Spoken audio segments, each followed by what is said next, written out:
Also in Massachusetts, the legislature is acting rapidly on a bill updating what the state can do at a public health emergency.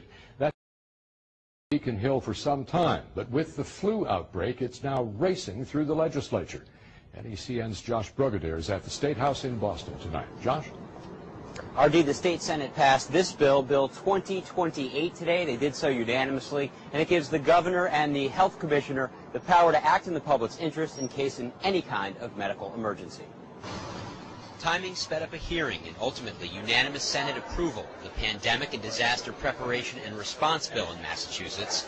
The bill gives the commissioner the discretion to respond to an outbreak like the kind going on in Mexico, to close or evacuate buildings, enter private property, isolate or quarantine people, and to get and distribute meds and vaccines. A registry of Massachusetts volunteers would be created and would be activated in case of emergency.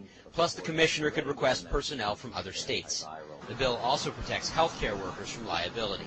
Concerns about the spread of swine flu meant lawmakers, such as Worcester County Democrat Richard Moore, didn't want to take any chances. It's too bad that we have to have something like that pending to get us to finally act, but this was actually on the calendar before that became a news story. So it's not that it's totally that, but it does give us another reason why it's a good idea to have this on the books.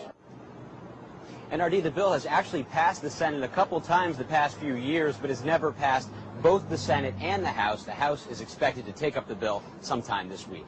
Josh, any penalty if you don't follow the emergency declaration rules?